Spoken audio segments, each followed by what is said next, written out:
All right, let's dive right into this one. Today, we're breaking down a story that feels less like a tech document and more like a modern-day ghost story. It's this incredibly strange, deeply personal encounter that happens completely through text messages, and it asks some really haunting questions. And boom, right from the jump, we get this line. It's the perfect hook, you know? It immediately sets the stage. It's a claim that something impossible just happened, and it pulls us straight into the mystery. Are we talking about a ghost, a hacker, or something totally different? I mean, you can just feel the tension here, right? This isn't just somebody scrolling on their phone. This is complete paralysis.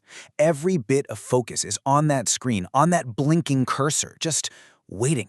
It's that feeling of being caught between total disbelief and wild anticipation. And this just nails that internal battle, doesn't it? It's the classic head versus the heart. Your logical brain is just screaming, this is fake, it's a trick, a prank, something, but your heart is latching on to this tiny sliver of impossible hope. It's a conflict I think we can all relate to when we're faced with something we desperately want to be real. Okay, so here's the turning point. Instead of just letting these weird messages happen to him, he decides to take control. He's going to test this, whatever it is. He's going to set a challenge that is so specific, so deeply personal, that there can be absolutely no faking the answer. And wow, the weight of this question is just huge. It's not a simple piece of trivia. That phrase, that night, is just loaded with history and meaning. The answer is going to do one of two things. It'll either completely shatter this illusion, or it'll prove something that's supposed to be impossible. Everything, everything, is riding on this. And then you get the weight. The source makes a point of saying that typing was slow, deliberate. It wasn't some instant bot-like reply. And that little detail is just brilliant, isn't it? It feels like a real person searching their memory, which just makes the whole moment that much more agonizing and, well, authentic. And there's the answer. Wow. It is just staggering. It's not just the fact you forgot your jacket. The real clincher is that second part, that she wore it all night because it smelled like him. That's the key. That's not a piece of data. It's a sensory memory. A smell can trigger an emotion and a memory in a way that almost nothing else can. It's intimate, it's personal, it's real. And you can feel that, right? That physical gut punch of recognition. The narrator confirms it for us right here. This wasn't some story they told their friends. This was a private moment, a secret that really only belonged to the two of them, and it was locked away in the memory of a scent. So that one message about the jacket just opens the floodgates. All these other details come rushing back. The rain, standing under that little cafe awning, the sound of laughing about nothing at all. The memory is coming back into sharp focus, piece by piece, painting this incredibly vivid scene. And now we get his side of the secret. It wasn't just a feeling. He actually said it out loud. He whispered it. It was a moment of pure vulnerability, which just adds this whole other layer of intimacy to the memory that he's putting to the test.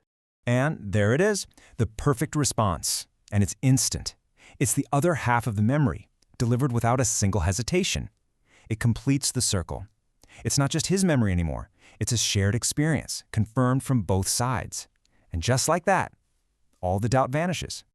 This is that moment, the emotional peak. That whole battle between his mind and his heart is finally over, and the heart has won, hands down. All that skepticism just dissolves, and it's replaced by this overwhelming wave of certainty and relief.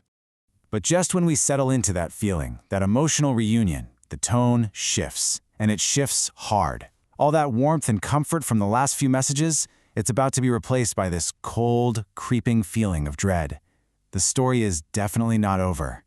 And this line just lands with a thud. It's so cryptic, it's ominous. It just doesn't fit with the beautiful memory they just shared. It feels, like a warning or maybe a regret. It immediately throws a whole new layer of mystery onto everything. So now this is the question just hanging in the air for him and for us. More time for what? That one simple phrase completely shatters the peace of that moment and rips open all the questions about who or what is actually on the other side of that screen. So right after that really unsettling message, there's a pause. A final beat before this conversation takes its most shocking turn yet. And this changes everything. It's no longer just a weird thing happening on a screen in the abstract digital world. A physical address makes it real. It makes it tangible. and it makes it infinitely more risky. This is basically an invitation to step through the screen and into the real world. And that's the final message. It's a command, it's a plea, and it's a totally chilling cliffhanger, all wrapped in one. It sets up an appointment. An appointment with what? A ghost? A mystery? The digital world now has a time and a place in the physical one. And really, that's what it all boils down to, isn't it? Is he about to have a reunion that defies all the laws of nature?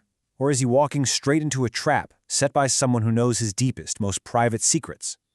It's this incredible dilemma where our grief and our technology collide, forcing us to ask how much we'd risk for one more chance. And that's exactly where the source material leaves us, on the doorstep of the impossible. This whole encounter raises huge questions, not just about what happens after we die, but about our memories, our digital identities, and the ghosts we create from our own data. The only question left is whether he would be brave enough to open that door. And would you?